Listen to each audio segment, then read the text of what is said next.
Ok. Seja bem-vindo, Tim. Obrigado, prazer estar aqui. Que privilégio poder receber você aqui na nossa cidade de Etisei, né?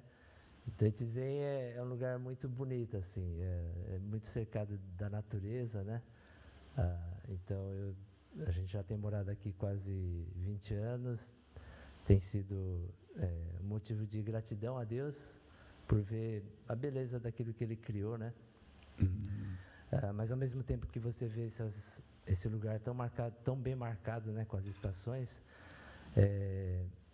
a gente também vê o grande desafio, né, de você alcançar um povo para Jesus.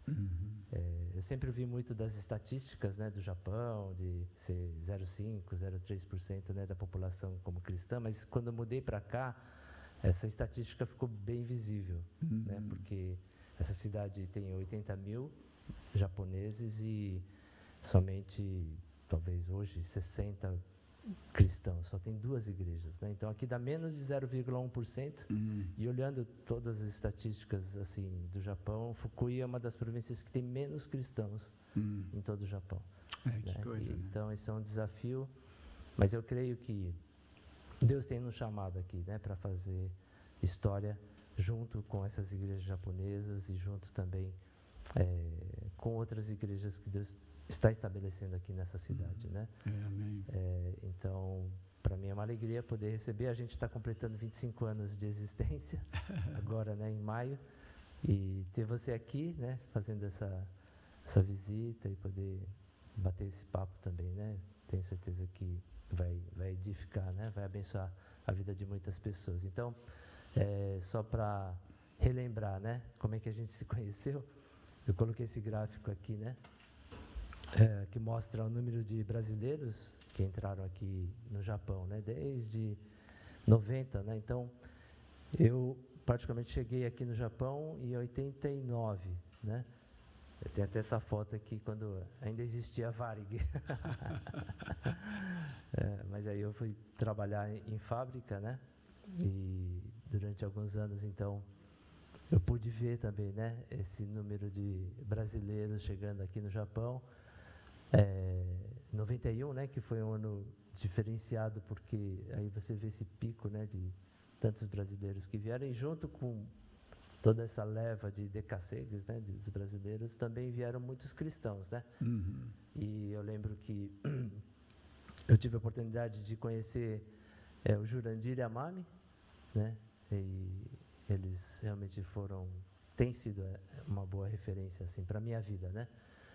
Na época eles só tinham o Davizinho, né? Daniel, né? Pequenininho, ele tinha acho que 1 ano. E eles começaram a fazer essas reuniões na casa deles, né? E naquela época tinha toda essa galera de jovens, todos solteiros. E eu sei que fez diferença na vida de muitas pessoas, né? Esse convívio com o Jurandir, Mami e a Darcy também, né? Não sei se você lembra. Claro, né? Eu lembro bem dela. Kato-san, né? Então, eu já estive na casa dela também, junto com a Cristina também. Sim.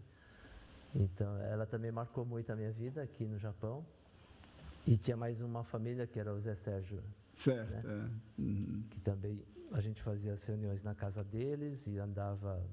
Cada um morava numa província, né? Acho que a Darcy em Chiba, o Jurandir lá em Kanagawa e o Zé Sérgio e a Luciane lá em Saitama, né? Então era essa época que não tinha igreja brasileira aqui no Japão e a gente se reunia nas casas, né? E acho que foi o Jurandir que tinha esse contato com a igreja de Koza, lá em Minamirinca, né? Foi ele, né? E aí, através dele, que a gente começou a fazer as reuniões no salão onde eles cederam, em 91. Essa é uma foto de maio, né? De 91, então você também está lá já. Eu estou aqui, né? A Taiko ainda não estava aqui no Japão, mas eu lembro muito bem, assim, desse tempo, né? Tão abençoado. E você fez tanta diferença também, né, na vida de tantas pessoas, batizando, fazendo casamento. Para mim, em especial, Itaiko também, né? Quando ela veio para o Japão, a gente então estava orando, né, para saber se era a vontade de Deus que a gente se unisse. Então você também teve uma participação muito especial também nessa questão, né, da gente começar o namoro. Eu lembro, né, que quando eu falei para você que estava gostando da Taeco, você falou assim, acho que é melhor tirar um tempo, né, de jejum, de orar. E aí você tinha ido para os Estados Unidos e a gente tirou uns 3 meses, né, para orar. E quando você voltou, a gente sentou, eu e Taeco, para conversar, assim, o que Deus tinha falado, né, e Deus de uma maneira bem especial, assim, foi confirmando, né, que Ele tinha propósito para nós. Então, nós somos muito gratos a Deus, né, pela sua vida. Até porque você que fez o nosso noivado aqui, né? Mas era um tempo bem, assim, foi muito importante para a minha vida, né? Para a retomada da minha caminhada com Jesus. E naquele início de década de 90, teve muitos movimentos, assim, tão especiais também nas igrejas japonesas, né? Aqueles encontros do Jericó, Japão, né? Então, acho que foram 7 anos seguidos que eles fizeram esses encontros nos estádios lá em Tóquio. A gente teve a cruzada do Billy Graham também, né, que eu tive o privilégio de poder participar. Essa aqui é no Yomiuri Rando, né? Então, algo incrível, assim, né, de você poder vivenciar aqui no Japão, né? Reunir tantos cristãos japoneses. Foi um tempo muito especial mesmo, né? Então, eu louvo a Deus, né, pela oportunidade que eu tive de poder te conhecer aqui naquele contexto, né, de início do movimento dos brasileiros e do início da formação de várias igrejas brasileiras aqui no Japão, né? Mas eu pensei também de te perguntar um pouco sobre a sua vida pessoal, né, porque eu tenho certeza que aqueles que vão poder depois ouvir, né, esse bate-papo, assim, vão ser edificados e desafiados, né, e encorajados também, quem sabe virem para cá também, né, como missionários, porque você é um dos pioneiros, né, que eu saiba, assim, não tem ninguém que veio do Brasil, né, como missionário, como você é de carreira, né, quase 40 anos, né, como missionário. Quase 40 anos, Então, eu queria que você contasse um pouco, né, como é que foi o seu começo, né, sua família, porque você nasceu nos Estados Unidos e cresceu no Brasil, é isso? Certo, a família mudou para o Brasil em fevereiro de 1956. Eu estava com 15 meses na época, né? E tinha uma irmãzinha, Rebeca, com 2 meses nessa época. Você? Eu estou aqui. Aqui. Aí o Lucas, e estava com 6 anos, e a Ângela com 7. E a Rebeca, na verdade, interessante, ela era para ter nascido no Brasil. Sim. Mas no dia que o avião ia partir de Miami, no dia bem cedo de manhã ela nasceu. Eles estavam pensando que ia ser uns 2 meses ainda depois, mas não sei se foi um grande erro de cálculo, o que foi, mas de qualquer forma ela nasceu nos Estados Unidos. Então eles ficaram mais 2 meses lá na Flórida e depois viemos para o Brasil. Então seus pais eram missionários já? Certo, eles foram mesmo com a intenção de implantação de igrejas, especialmente procurando sempre lugares que não tinham igrejas evangélicas. Então, seu pai foi para onde primeiro? Depois de estudar o idioma português em Campinas, aí nós mudamos para Belo Horizonte, mas ele estava sempre procurando as cidades no interior de Minas que não tinham igrejas evangélicas. Teve bastante experiências mesmo, até uma vez veio um povão liderado por um padre para apedrejá-los. Eles foram apedrejados mesmo dentro de uma casa, mas eles estavam dentro de uma casa, mas tive várias experiências assim. Que ano que foi que eles foram para o Brasil? 56. 56. E aí você, no final, você morou bastante tempo também no norte, né, do Brasil? Depois, primeiramente foram uns 10 anos em Belo Horizonte, depois uns 12 anos que meus pais moraram em Goiás, e depois dos meus estudos nos Estados Unidos, aí eu voltei, aí que eu mudei com meus pais de Goiânia para Santarém. Mas antes que nós mudamos para lá, o Lucas e a família dele já tinham mudado para lá 5 anos antes já. Eles mudaram em 76, aí depois nós mudamos em 81 para lá, para Santarém. Eu trabalhei lá, então, 5 anos e meio em Santarém, aí que vim para o Japão. Ah, tá. Como é que foi essa... Porque a sua família, seus pais eram já filhos de missionários também, ou começou essa carreira de missões com seus pais? Com meus pais. Meu pai foi filho de fazendeiro lá nos Estados Unidos e mamãe era filho de um negociante, né, assim, né? Mas eles todos dois foram criados em vilas bem pequenas no Indiana, Illinois, lá nos Estados Unidos, perto de Chicago. Mas, na verdade, a igreja deles era uma igreja bem tradicional, anabatista, e eles nem tinham visão missionária, a igreja não tinha. Mas depois da Segunda Guerra, houve um movimento forte nos Estados Unidos entre as igrejas evangélicas de missões. Mas meu pai, ele converteu a Cristo assim, com uns 20 anos de idade, mas ele foi criado no lar cristão, mas... desde o momento que ele se converteu, ele começou a sentir essa necessidade de levar o evangelho para países que não tinham muita oportunidade de ouvir. Então foi uma coisa de Deus mesmo que colocou no cara, porque a igreja não tinha visão missionária. Ah, tá. E como é que foi você viver aqui no Brasil como filho de missionários e também talvez contar um pouco do seu encontro com Jesus, né? Porque quando a gente cresce numa família já cristã, às vezes essa experiência, né, com Jesus não é algo tão assim marcado, né? É verdade. Você cresce dentro de uma cultura cristã, né? Como é que foi para você? Para mim, a família sempre foi muito forte, né? Nós sempre tivemos culto doméstico em casa, então a família era muito forte nessa parte espiritual. A gente, como família, decorava passagens da Bíblia mas era uma família muito cheia de amor e alegria.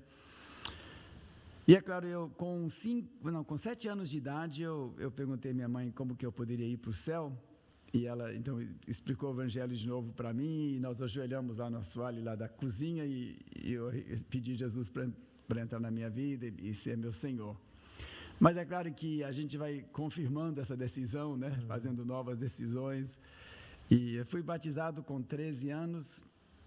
Mas depois de 13 anos eu sempre estive bem sincero com Jesus, mas mesmo assim a confiança, a certeza da minha salvação e uma fé mais forte, eu acho que foi com uns 20, 21 anos de idade que fiquei mais assim forte, né, em Cristo. Mas desde 13 anos eu sempre estava querendo seguir o Senhor Jesus, né?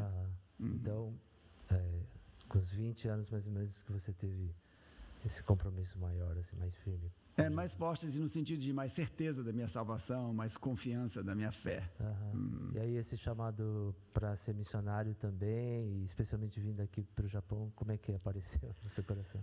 Eu estava numa escola bíblica, uma faculdade bíblica nos Estados Unidos, e nessa época eu passei por muitas dúvidas da minha fé e foi uma fase emocional também bem difícil para mim. Então eu parei meus estudos e voltei para o Brasil. Meus pais estavam fazendo implantação de igrejas na região de Goiânia, no interior de Goiás.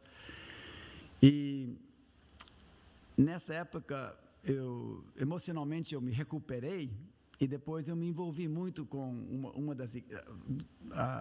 das mocidades numa igreja. Eu estava ajudando muito os jovens lá e nesse tempo eu realmente senti tanta alegria de ser usado por Deus assim para ajudar, influenciar outras pessoas na sua vida cristã, ajudá-los a crescer espiritualmente, que trouxe tanta alegria que eu realmente comecei a pensar que eu queria fazer isso o resto da minha vida, né?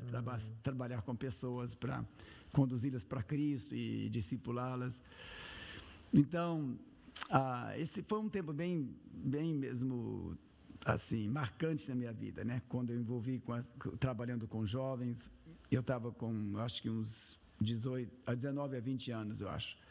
E então nessa época eu comecei a sentir um chamado mais para assim trabalho integral mesmo assim na igreja, mas ainda não tinha certeza sobre missões ainda. Mas foi depois que eu vim para o Japão para fazer um estágio ligado com a minha faculdade, tinha essa opção. A grande maioria das pessoas não faziam, mas quase ninguém fazia. Mas eu queria ter uma experiência em outra cultura. Então, eu vim para o Japão e trabalhei em Takamatsu, lá em Shikoku, por um ano, com um missionário que já estava aqui uns 25 anos já. Uau. Aí eu trabalhei dando aulas de inglês e fazendo contato com as pessoas, evangelizando através de aulas de inglês. E foi nessa época que eu realmente senti um peso muito grande pelo Japão e comecei a gostar demais dos japoneses, gostei muito também da cultura. Eu senti que eu deveria morar aqui. Ah, sim. Então, foi isso que Deus começou a falar no meu coração. E então, para poder confirmar melhor, então, depois de um ano de estágio, eu fiquei mais um ano, né, aqui no Japão. E depois que aí depois voltei para terminar meus estudos nos Estados Unidos. Aí compartilhou com a família, com a igreja que queria servir a Jesus aqui no Japão. Na verdade, eu voltei para os Estados Unidos e eu estava numa luta porque eu queria voltar para o Japão, mas ao mesmo tempo eu queria também trabalhar com a minha família no Brasil. Mas eu não sabia qual que era a vontade de Deus. Mas depois de estar de volta nos Estados Unidos por um ano, eu estava tendo um tempo devocional e eu realmente, nesse tempo eu realmente senti que Deus falou comigo que era para vir para o Japão mesmo.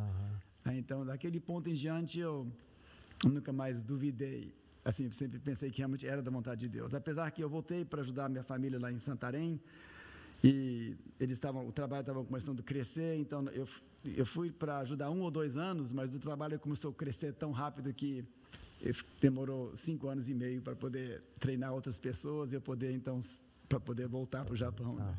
Mas aí você veio por alguma missão, alguma agência missionária? Na primeira vez, quando eu fiz estágio, eu vim com uma missão grande, que tinha uns 100 missionários aqui no Japão, chamado Team. Mas a segunda vez eu já vim pela nossa igreja do Brasil mesmo. Obrigado, Maia. Obrigado. Então, a primeira vez você veio pela Team. Para aprender mais o japonês. Evangelical Alliance Mission, né? TEAM. Team.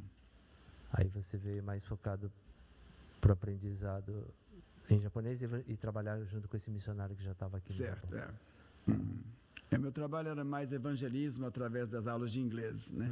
E vários das pessoas com que eu trabalhei foram conhecendo Jesus, então isso deu muito ânimo, né, para ver a transformação da vida deles e tudo. E aí quem fez essa orientação para o preparo para os japoneses, né? Porque uma vez que você teve essa convicção de, eu quero servir no Japão, quem que preparou, orientou você para...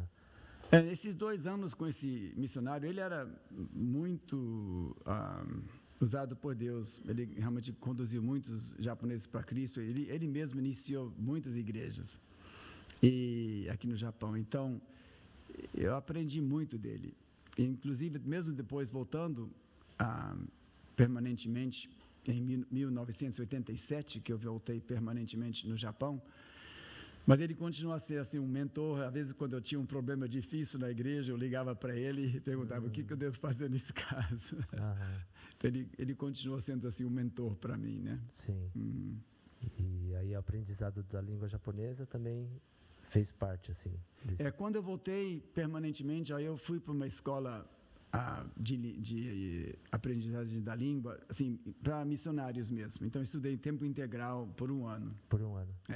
Você fez o teste de proficiência? Não, nunca fiz. Nunca fez? Com certeza tem o N1, né?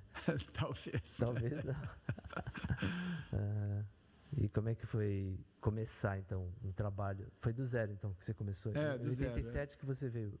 87. Aí eu fiquei um ano na escola. O segundo ano eu continuei indo uma vez por semana. Aí depois de 2 anos aqui, eu estava ajudando no acampamento e 2 rapazes receberam Jesus, 2 rapazes japoneses. E na Califórnia, quando eu estava fazendo um ano de pós-graduação, eu conheci alguns jovens japoneses lá também. Uma menina também conheceu Jesus. Ela estava bem envolvida com outros também, não era só eu, mas eu e outros estavam ajudando ela a conhecer Jesus. Então, quando eu voltei para o Japão, ela também queria ajudar no trabalho e aí depois teve vários outros jovens também de outras igrejas que começaram a ajudar, então, à tarde, porque a gente começou o culto à tarde. Então, depois de voltar para o Japão, depois de 2 anos e meio, aí começou o primeiro culto num quartinho de tatame, e nós estávamos em volta de um kotatsu, 6 pessoas que começou o primeiro culto aí, em 1989. 89. Em setembro, Aham. E aí teve que tipo de apoio da Igreja do Brasil ou das igrejas dos Estados Unidos? Como é que você preparou também esse lado do suporte, né? Financeiro e espiritual para esse projeto? Espiritual foi mais do Brasil, minha família, especialmente, meus pais e também esse missionário que morava em Shikoku, né? Que continuou me ajudando. Mas também, financeiramente, foram mais parentes, amigos e igrejas dos Estados Unidos que ajudavam. Eu também dei aula numa Tankidai, faculdade de 2 anos, eu dava aula de inglês. Por 10 anos eu dei um pouco de aula também, de inglês também. Então, também é um jeito de você levantar o seu sustento. Também. Mas você veio com visto de missionário. Com visto de missionário. Anos. Uma igreja em Hino, que foi o sponsor, né? Garantidor, né? E hoje você tem visto permanente? Permanente, Então começou na região de Noborito mesmo, esse grupo? Desde o começo foi Noborito. Uau. Que legal. Como é que Deus tem ensinado você sobre essa questão de perseverança? Porque o Japão é um lugar difícil, né? Em termos de ganhar japoneses para Jesus. Como é que tem sido para você? Sempre teve muitos desafios, mas sempre também teve pessoas que foram convertendo e recebendo Jesus.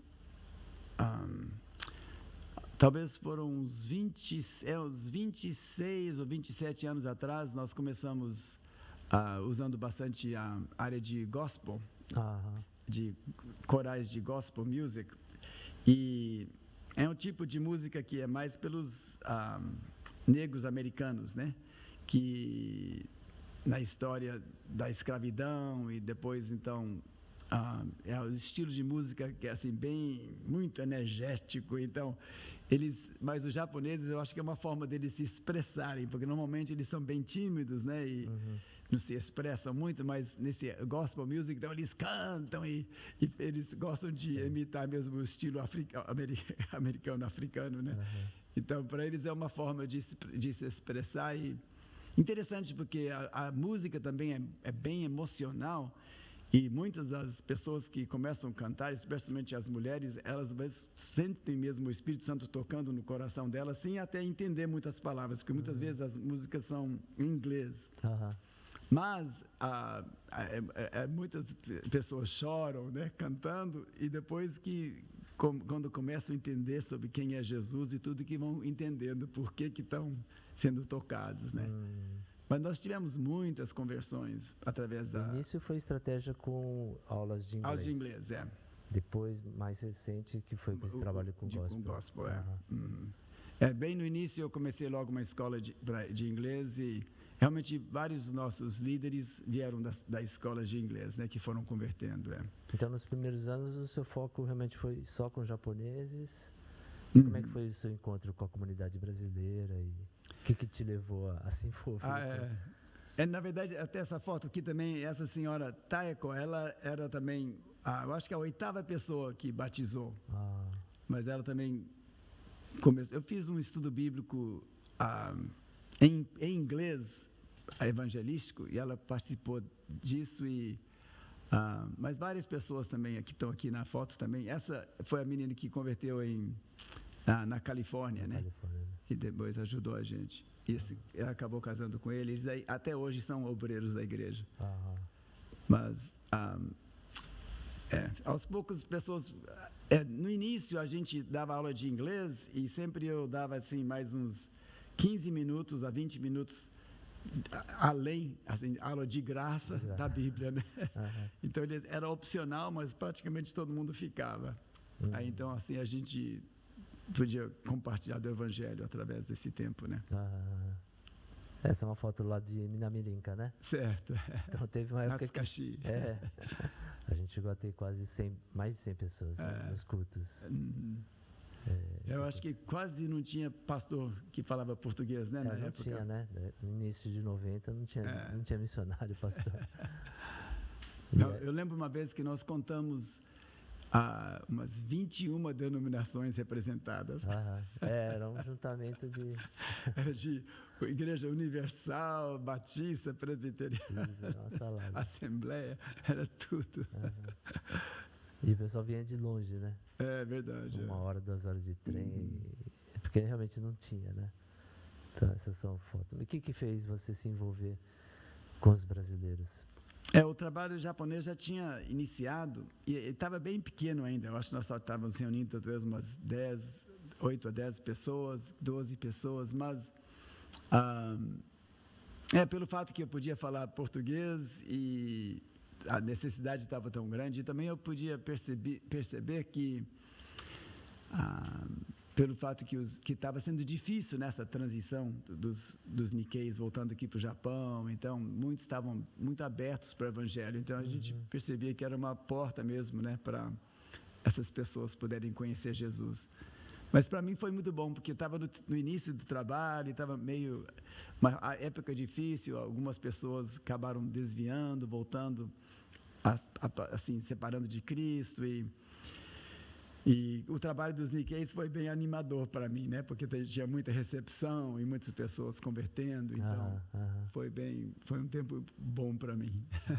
Eu lembro dos seus pais nessa idade. Eles tinham quanto? 70? Eu acho que tinham 70, 75 nessa fase, né? Eu acho. Eles vieram 3 vezes. Uma vez vieram 1 mês, primeira vez 1 mês, depois 6 meses, depois 1 ano. Especialmente para ajudar aqui no trabalho mesmo. E eu fiquei admirado porque nesse convívio que eu tive um pouco, né, com eles falam, nossa, a gente precisa aprender o japonês, né? 70 anos, eu falei, tem que ter pique assim para poder ter esse fervor, porque querem, né, transmitir as boas novas de Jesus para o japonês, então querer, né, aprender a língua japonesa com a idade que eles tinham, né, para mim sempre foi muito inspirador, né, poder ter esse contato com seus pais. Nesses primeiros 10 anos aqui no Japão eu estava solteiro, então ajudou muito também eles vindo, porque eles faziam cursos para casais ou para criação de filhos. Então, isso ajudou bastante também no trabalho com os japoneses também. Aí teve também uma situação difícil, né? Com a perda do seu irmão, do Lucas, né? Exatamente. Você podia contar como é que foi isso? Para mim, foi realmente... Eu vim para o Japão em 87 e ele morreu nesse acidente de avião em 1994. Então, foram 7 anos depois que eu tinha vindo para o Japão. E isso aqui é uma foto quando a gente estava todos trabalhando em Santarém. Meus pais aqui na frente, né? E a família, então. E eu trabalhei com a família toda lá por 5 anos e meio, aí depois vim para o Japão. Mas, depois de estar aqui 7 anos, então eu estava, na verdade, fazendo aconselhamento uma certa manhã, e acho que era umas 10 ou 11 horas da manhã, que teria sido umas 10 da noite lá, então a minha irmã, a Rebeca, ela me ligou e chorando, falando que o Lucas estava com Jesus, né? E realmente para mim foi o maior choque da minha vida, né? Porque a nossa família era muito achegada e eu acho que então foi um choque muito grande, realmente. Eu lembro que demorou, acho, quase assim 1 ano para assim realmente aceitar a realidade, né? Ele, assim, porque não parecia real que eu não teria, né? Depois de 2 semanas eu fui para Santarém e a família toda reuniu lá de novo. Então, meus pais, na verdade, estavam nos Estados Unidos quando ele morreu, esse acidente de avião. Eles estavam com plano de vir para o Japão. Aí, com a morte dele, então, eles ficaram mais um tempo ainda lá, antes de virem para cá. Mas ele É um avião que ele tinha tirado Licença. de piloto e tudo, mas é porque o trabalho estava lá nos Ribeirinhos, era o que leva 10 horas de barco, ele podia 1 hora de avião. Então ajudava muito assim na questão de supervisão, né, nesses trabalhos dos Ribeirinhos. Mas quando realmente foi uma fase muito, muito difícil. E esse tempo a família, nós realmente voltamos para orar, porque ele era o diretor do trabalho lá em Santarém, então nós tínhamos que resolver também como que ia ser a liderança, né, depois disso. Mas realmente Deus dirigiu, e acabou então sendo a minha irmã Rebeca e o marido dela, o Paulo, que estão agora liderando, né, o trabalho. Mas com tudo isso, uma coisa muito estranha para mim foi que, apesar da tristeza assim da separação, aquela confiança que eu um dia estaria encontrando com ele de novo foi muito forte para mim. Eu lembro que eu passei aquela noite toda, que eu recebi a notícia umas 10 ou 11 horas da manhã, e eu passei a noite toda chorando e escrevendo cartas.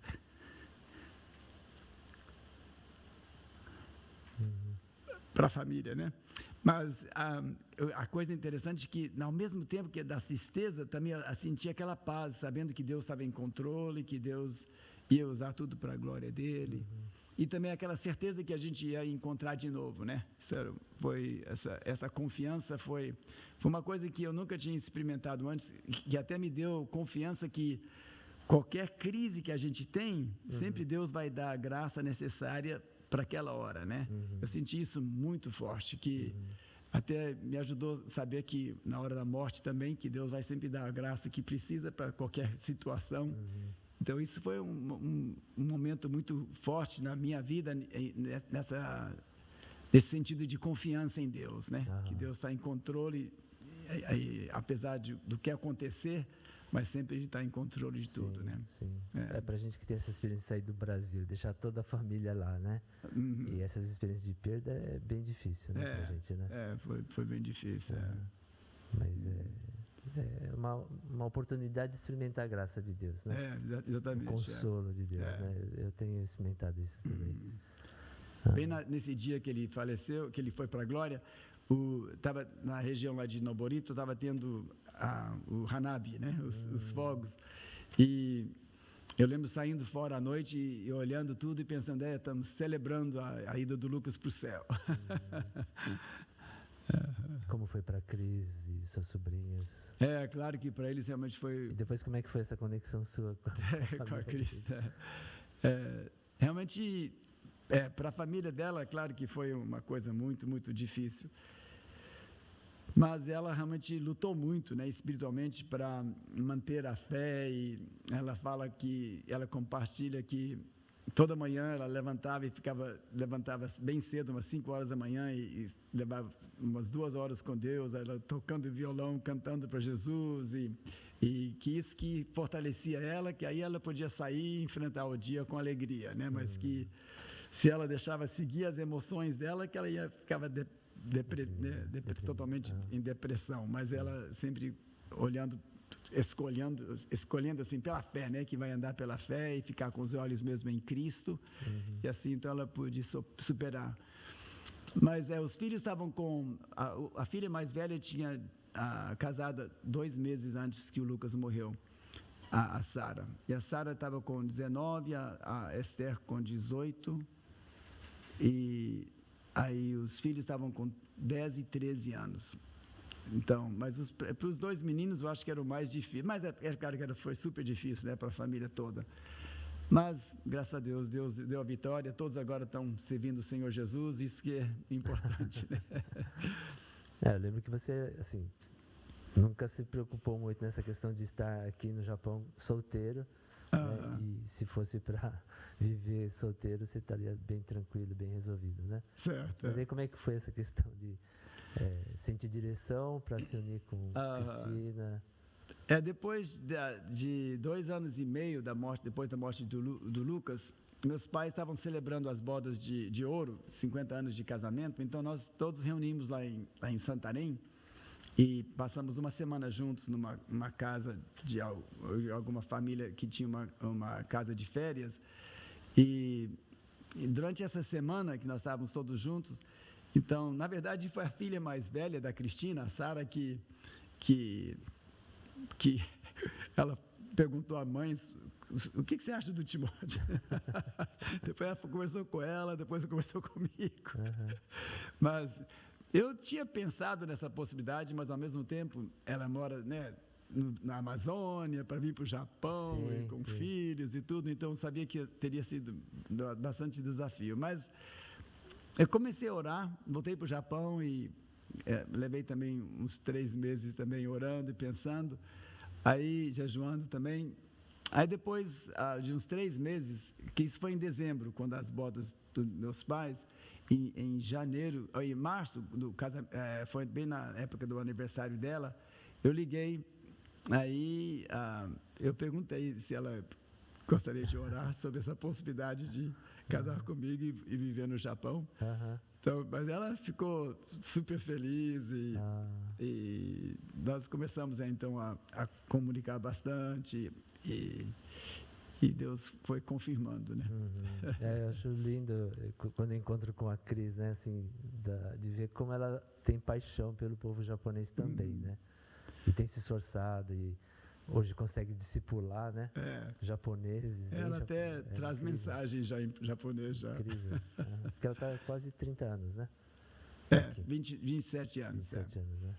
Ela demorou também a aprender o japonês porque ela, no início, os filhos estavam tendo dificuldades, ajustamento e tudo, então ela se envolveu muito na vida dos filhos, porque para a gente sempre a prioridade era o bem-estar dos filhos, né? Especialmente espiritualmente. Sim. Então, o caçula morou com a gente 4 anos, ele estava numa escola para filhos de missionários, mas o ajuste da Amazônia para cá foi bem difícil para ele. Então, ela se envolveu muito na escola para poder fazer parte da vida dele. Uhum. Então, ela começou a envolver, nesses 4 anos, ela envolveu muito na escola lá, ajudando várias partes da escola, e como voluntária. E depois dele formar e ir para os Estados Unidos, aí, esse foi a foto do casamento. Meu pai fez o casamento em Santarém. Uhum. Mas depois que o filho formou, então aí que a Cristina começou aos poucos a poder concentrar mais no idioma, né? Uhum. Mas demorou, mas ela persistiu e agora fala bem, graças a Deus. Benção, né? E é muito lindo ver também toda a família envolvida aí, né? Isso aqui que foi ano passado, em março, uhum. o que é o mais, o neto, segundo neto, Daniel, que está bem no lado esquerdo, ele foi o casamento dele também, nesse lugar. Então, esse aqui foi encontro de família, nós encontramos tudo na Flórida, que tem uma parte que mora em Colorado, 2 famílias moram em Brasil como missionários, e um filho e a família dele moram aqui com a gente no Japão, né? São missionários com a gente. Esse foi o casamento do Daniel com Daniela. Na verdade, o pai dela, eu conheci quando estava com 17 anos, que converteu lá em Santarém, quando eu estava trabalhando lá. Então, ela é como neta para mim também. Então, são 4 filhos e 11 netos, né? 11 netos, Isso aqui agora é a descendência dos meus pais, né? Então, dos 5 filhos e todos os netos e bisnetos. Então, como missionários, começou com seu pai, você já tem... E nós 5 irmãos, nós todos também tornamos a ser missionários. Os outros 4 ficaram continuando, voltaram para o Brasil como missionários e eu para o Japão, né? Essas aqui são fotos da tua igreja lá em Noborito, né? Certo, Esse foi esse domingo da Páscoa. Da Páscoa agora, né? Então, vocês conseguiram já o registro como igreja... Certo, oficial, né? Registrado no governo e compraram também, né? Esse prédio nós compramos e agora, recentemente, compramos mais um também lá em Hiratsuka também. Esse prédio. Aqui, né? Esse aqui, Uau. Então, está pleno vapor aí a esse plantação prédio é 5 vezes maior do que Uau. É questão assim de espaço do que era de Noborito. Então, como que tem sido essa evolução, assim, né? Esse desenvolvimento da igreja? Começou lá em Noborito e mais recente também que vocês receberam várias famílias, né? E tem a Paz Church lá também em Noborito. Até uns 11 anos atrás, então vieram 4 famílias para trabalhar. 3 são filhos da minha irmã Rebeca e suas famílias, né? E aí depois nosso filho Josias e depois tem mais uma família também de outro casal missionário que agora estão com a gente já uns 10 anos. Então eles têm esse trabalho agora que também em Noborito, que é a igreja bilingual, e agora 2 anos atrás então abrimos esse trabalho em Hiratsuka e agora esse ano nós estamos abrindo um trabalho na parte leste de Tóquio, né? Que estamos agora inicialmente agora uma vez por mês, mas a partir de setembro que vai ser toda a semana, né? E esses trabalhos são bilinguais. Eu não sei, eu acho que a porcentagem seria mais ou menos 50% a 60% japoneses, eu acho. Mas talvez aqui em Noborito, talvez ou 50%, 60%, eu acho, japoneses, eu acho. Essa vinda dessas famílias, você falou 11 anos atrás, né? Foi algo que mudou também. Isso mudou muito. Para poder crescer mais. Foi mais a Rebeca, minha irmã Rebeca e o Paulo, que sentiram que a gente pediu para mais ajuda, né? Para a gente poder expandir mais o trabalho. Então, eles que começaram, então, a conversar com outras famílias missionárias, especialmente os seus filhos, para virem para cá, né? Tá.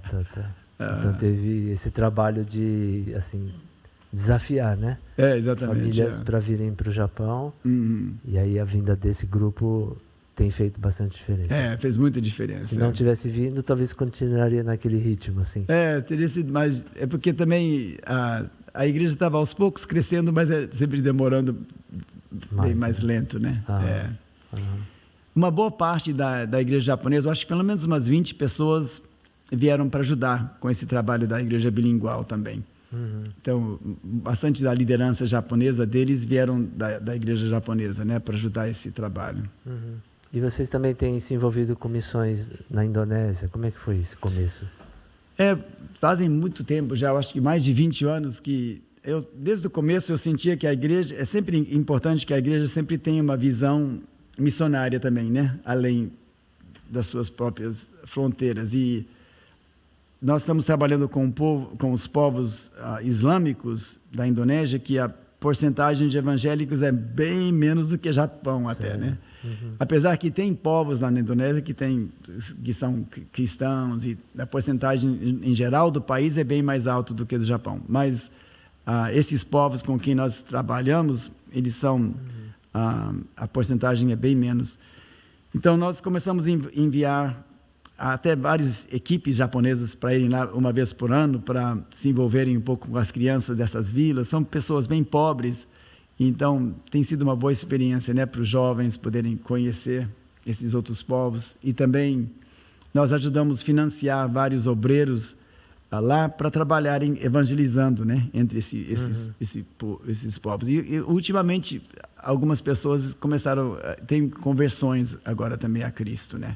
Que bênção. Graças a Deus. Amém. E como é que você vê daqui para o futuro, né? O trabalho da igreja, não só da Paz Church, mas a igreja japonesa. Como é que você vê as perspectivas aí de crescimento do movimento evangélico aqui no Japão? Eu acho que a coisa principal, eu acho que as igrejas precisam assim adaptar muito para fazer um estilo de trabalho que seja atraente para jovens, né? Porque é claro que os jovens são as pessoas mais abertas, que são mais flexíveis e mais abertas para novidades e também mais abertas para o evangelho. Então, eu acho que é muito importante que as igrejas adaptam, né, seu estilo de fazer as coisas e tudo para poder realmente alcançar essa geração mais nova, né?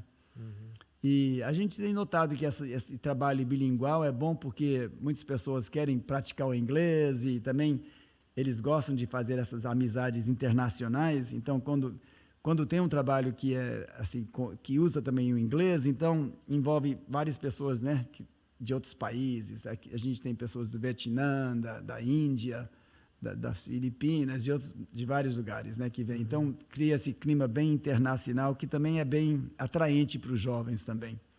Então, isso a gente tem percebido. Mas também, em todo local, nosso alvo é também ter também o culto japonês também, porque tem pessoas que não querem também, né, esse clima internacional, que preferem um estilo mais japonês. Mas eu acho que o importante é que a gente sempre esteja buscando muito a direção do Espírito Santo para poder achar na sociedade japonesa aquelas pessoas que estão mais abertas para o Evangelho, que são jovens, e também nós temos percebido que muitas vezes as mães que estão começando a criar filhos querem ajuda. Então, as mães de crianças que vão agora ter filho ou estão começando a criar filhos, é uma fase também muito importante para conduzir para Jesus. Porque elas querem ser boas mães e querem ajuda, e os japoneses muitas vezes pensam que a Bíblia tem ensinamentos bons, então isso já ajuda muito assim, para dar estudos para a criação de filhos, para as mães, para ser o início, né, de contar, de falar de Jesus para elas. Né? Sim. A Past Church também tem uma cafeteria, né? Isso também tem facilitado esse contato com o japonês, porque o japonês é muito pé atrás quando fala que alguma coisa é religiosa, né? Exatamente, né? Essa é uma área realmente que essa cafeteria tem o clima que é fácil para as pessoas irem, né? Porque realmente durante a semana é sempre coffee shop, então as pessoas convidam para vir para o coffee shop. Mas é claro que convida falando que vai ser uma reunião de cristãos, mas o ambiente realmente facilita também, eu acho, né? Na sua experiência de conduzir japoneses para uma decisão por Jesus, como que você tem feito assim? É pela amizade? Quando é que você sente que é a hora certa de fazer um apelo, por exemplo, japonês e a pessoa se converte? Realmente, normalmente a questão da amizade em todo o país é a parte principal, né, para o evangelismo. Mas no Japão, especialmente, porque eles têm que ter um certo nível de confiança, né, para poder assim, querer saber, né, o que a gente pensa e tudo. Mas a coisa principal que nós temos percebido são pessoas mesmo trazendo seus amigos, parentes, vizinhos, né, que vêm. E também a internet tem sido bastante útil também, né? As pessoas, quase ninguém vem para a igreja sem ver o website da igreja. Entendi. E sempre eles verificam bastante, né, antes de virem, né? Então, eu acho que tendo um website bem atraente, com bastante material assim informativo, é muito importante no Japão também, eu acho, né? Nesse sentido, a pandemia forçou, né? Muitas igrejas a entrarem, né, nesse live ambiente. Streaming e tudo, né? Nesse sentido, eu creio que é um momento novo para o japonês, ter mais acesso, né? Verdade. Antigamente, mesmo que você procurasse na internet, você não encontra uma mensagem, algum material mais evangelístico, tem bons testemunhos, música, né? E tem muitas igrejas fazendo live streaming agora, né? E depois da pandemia continuaram, né, fazendo, né? Sim. Como é que você crê, assim, qual o caminho, né, que você vê Deus desenhando para ganhar o povo japonês? Mas eu creio realmente que essa área usando mais também todos os meios de SNS, de Facebook, de Insta, né? Instagram e todos esses meios são muito importantes, eu acho. E a coisa também é essa atitude de fé, porque muitas vezes essa área que o Japão é muito difícil, é enfatizado muito, eu acho que cria assim, um clima de falta de fé, né? Assim, de dúvida. Mas eu acho que para crer realmente que Deus está operando e crer que vem esse avivamento, que Deus está começando a operar e transformar.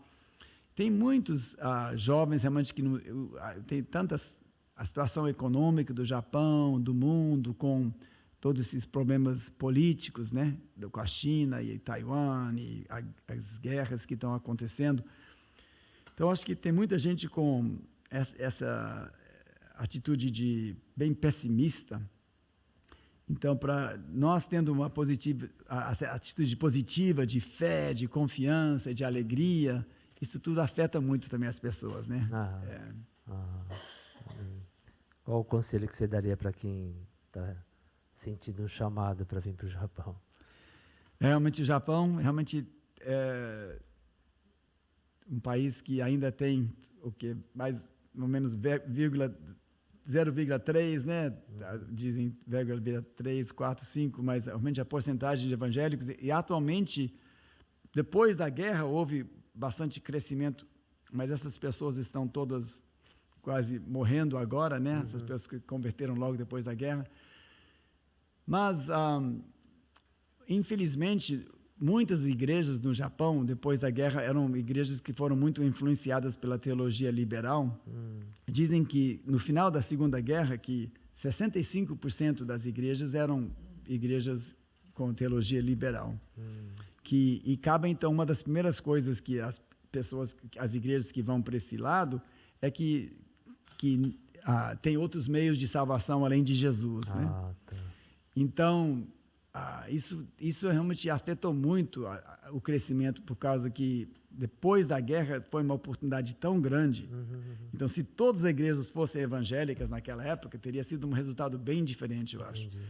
Mas agora mudou, agora por causa de todos os missionários vindo e começando igrejas evangélicas, agora dizem que 65% a 70% são igrejas evangélicas agora. E eu creio que daqui para frente, com as tradições japonesas, as religiões japonesas, para os jovens tem pouca influência, né? Então, a juventude está bem mais aberta para o evangelho, assim, no sentido que não tem muita coisa para prendê-los, né, com a tradição. Então, eu acho que, realmente, daqui para frente, a gente crê que mais e mais japoneses vão estar crendo. Nós temos notado mesmo pessoas vindo, mesmo perguntando a gente. Mesmo semana passada, 2 senhoras de nada apareceram perguntando sobre a igreja e vieram para o culto. Realmente, a gente sabe que Deus está fazendo um novo trabalho e nós estamos precisando de milhares de missionários, né, do Brasil, que é conhecido como celeiro de missionários mesmo, né? Então, mas eu creio realmente que precisa de muitos missionários. Amém. Vou deixar aberto aí para alguns que estão aqui, né? Fazer alguma pergunta que você gostaria. Pode pegar o microfone.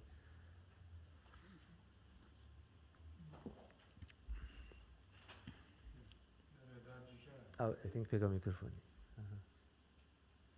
Na verdade, como a gente se encontrou antes, a gente já andei perguntando um monte de coisa para o Tim em particular, né? Mas uma curiosidade que eu tenho, assim, o quão importante você acha que foi você se aprofundar na cultura e na tradição japonesa para poder falar de Jesus para eles, assim, o quão importante isso foi para você? Realmente, essa parte é muito importante mesmo, porque a questão no Brasil, por exemplo, todo mundo já quase, mesmo se não estiver seguindo Jesus, mas crê que Deus existe, né? E praticamente todo mundo crê que a Bíblia é a palavra de Deus. Mas aqui, essas coisas, eles realmente não sabem até Deus, quem é Deus, né? E o que é a Bíblia. Então, eu acho que uma das partes mais importantes para entender bem a cultura também é para poder não só saber assim como comunicar o Evangelho, mas também para perceber assim quais são as áreas que eles sentem mais necessidade, né? Por exemplo, no Japão, essa área tem muitos, as pessoas são bem sensíveis, então tem muitos problemas interpessoais, né, com pessoas. Então, porque eles também seguram suas emoções, então acabam então ficando muito deprimidas então, para entender essa parte psicológica japonesa, ajuda muito no sentido de quais são as áreas do Evangelho que a gente vai enfatizar para responder para essas necessidades, né? Essas necessidades de solidão, porque ele também são pessoas que são bem madimé, então eles preocupam demais, né? Sempre preocupando com o futuro, com as coisas. Então, para enfatizar essa área que através de conhecendo a Deus, que nós podemos ter confiança que Ele está em controle, que está em controle do futuro, que nós podemos ficar livres de preocupação, livres de ansiedade, podemos ter um coração livre e aberto. A gente acaba enfatizando muito essas áreas. Então, isso ajuda muito assim no sentido de fazer o Evangelho atrativo, né? Para as pessoas verem que, conhecendo Jesus, a vida deles vai melhorar, eles vão poder ficar livres de preocupação, livres de medo do futuro. Então, conhecendo o que são os problemas que eles enfrentam dia a dia, então ajuda a gente a explicar o Evangelho de uma forma que responde, né, para as necessidades deles, né? Entendi. Acho que eu tenho mais uma pergunta. Sim, assim, então, o senhor lá atrás, o senhor já assim, teve um chamado, né, para servir aqui, mas assim, como é que Deus foi revelando assim os passos que a tua igreja tinha que ir dando assim? Porque eu sempre penso assim que o trabalho de Deus, principalmente aqui no Japão, eu fico duvidando assim, se a gente ficar planejando, acho que vai dar tudo errado, né?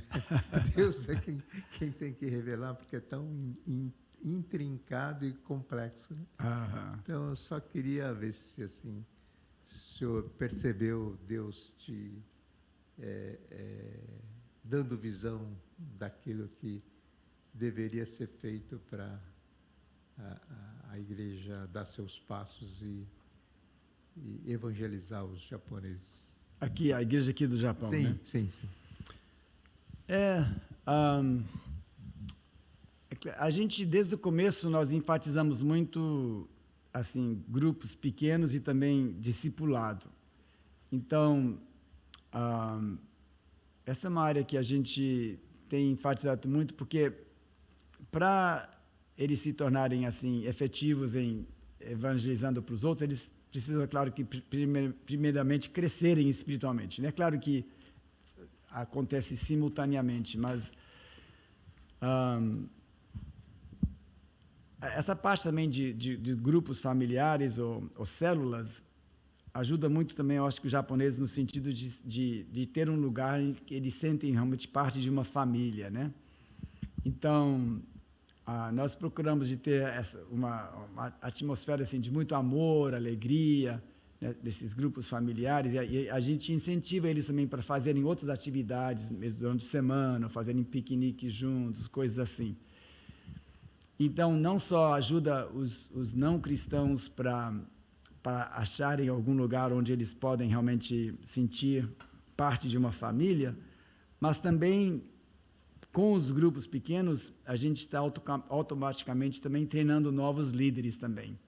Então, assim, é uma maneira boa porque eles dizem que cada líder dá para sustentar mais ou menos 10 pessoas de uma igreja, né?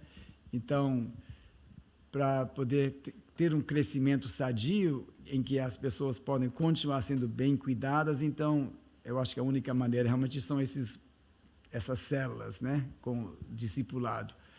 Essas células não são feitas na casa deles, né? Porque o japonês é muito assim, reservado, né? Eles como é que vocês têm feito? A gente prefere ir nas casas, né, até hoje, mas na verdade a maioria reúne no prédio da igreja mesmo, né?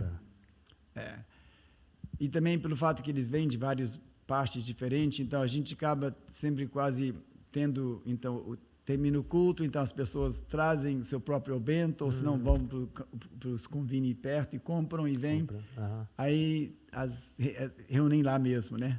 No prédio, todos os quartos do prédio, caso estão sendo usados. Aí tem alguns que unem em algumas casas e nós ainda temos, eu acho que, duas células que ainda continuam online, depois da pandemia continuaram. Mas também é questão de distância também, de pessoas que moram, às vezes, um pouco mais afastado ou tal, né? Aham. Mas é essa parte para... E também a gente tem notado que assim, atividades assim, evangelísticas, assim, com a música, essa música gospel tem sido muito atraente, né, para muitas pessoas. Mas também outros eventos e fazendo piqueniques, ou mesmo assim, hiking assim, nas montanhas. E a gente procura fazer bastante atividades onde as pessoas podem se tornar-se amigos, num clima que não é religioso, né?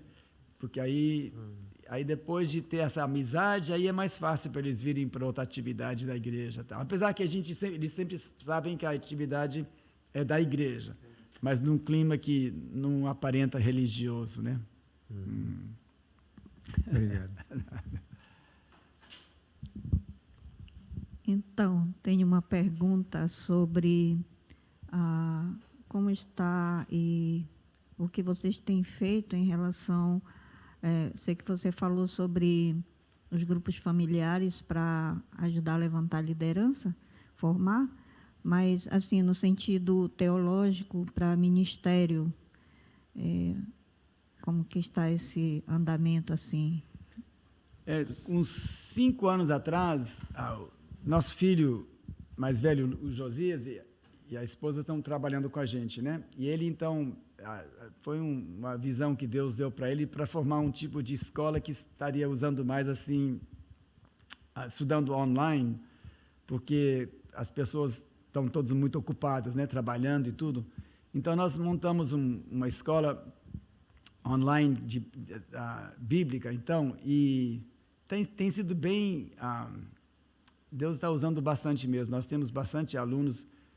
Esse ano agora entrou mais uns 60 alunos. Nós temos, eu acho que, mais de 150 agora, pessoas estudando. Mas nós temos preparado esses cursos e a maioria são bilinguais, os cursos. Então, alguém está ensinando inglês e eu traduzo para português. Alguns cursos que eu e também alguns outros pastores também têm feito alguns dos cursos, e quando eu dou aula, então eu dou aula só em inglês ou só em japonês, e as pessoas já ouvem separadamente. Mas, então, eles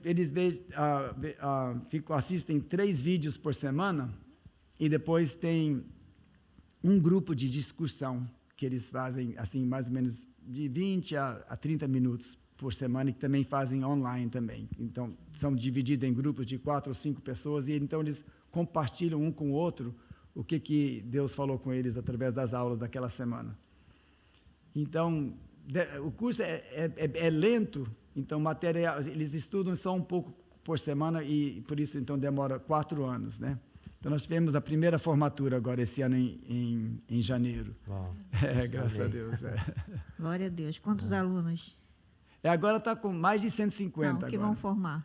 Aqui formaram agora em janeiro, formaram 27. Glória a Deus. Amém. Tudo online. Eles gastaram muito tempo produzindo essas aulas, né? Realmente foi vários anos muito puxados. Mas foi uma bênção, graças a Deus. Amém. Obrigado, Tim. Você podia terminar com uma oração em japonês, tá? Ok. E aí orando, né, assim, pelo Japão, pelo nosso trabalho aqui também, né, pelas Amém. igrejas brasileiras, né? Eu creio que elas vão encontrar o seu lugar também, né, para participar desse avivamento que Deus quer derramar sobre o Japão, né, para que muitos japoneses sejam ganhos. Então você podia orar por isso também. 愛する天のお父様、今日私たちがこの日本におけるこの福音のことについて分かち合って一緒に話すことができたことを心から感謝します。天のお父様、どうか今この一前にもあなたは今話を聞くと、本当にあなたの子供たちがまだまだとても少ない状態ですけれども、どうかこれからますますたくさんの働き人を起こして、またここにいらっしゃる一人一人の兄弟姉妹が本当に聖霊で満たされて、あなたの力とあなたの喜びを持って多くの人々にあなたの福音を伝えることができるように、どうか一人一人をあなたの霊で満たして用いてください。お願いします。またこのカーロス牧師と太鼓牧師もこれからブラジルに帰国するんですけれども、今これからここで奉仕してくださるダニエル牧師夫妻がこれから本当に豊かに用いられて、そしてますます大勢の人たちがイエス様あなたと出会って、そしてこの一前にあるこのフリーメトディストの教会もまた他の福音的な教会がまだ2つぐらいあるんですけども、どうか本当に一人一人の兄弟姉妹を豊かに用いてください。お願いします。またこの全国の日本にもどうかこれからますます大きなリバイバルが起こされて、そして大勢の人たちがあなたに立ち返って、そしてイエス様を主と告白して、そしてあなたの栄光を表すことができるように、どうか聖霊様、この全国に強く働いてください。お願いします。あなたの働きを信じて期待して愛するイエス様の力強い名前によって心合わせて祈ります。アーメン。Amém. Amém. Obrigado. Amém. Tim. Obrigado, obrigado você. Agradecer. Foi um prazer.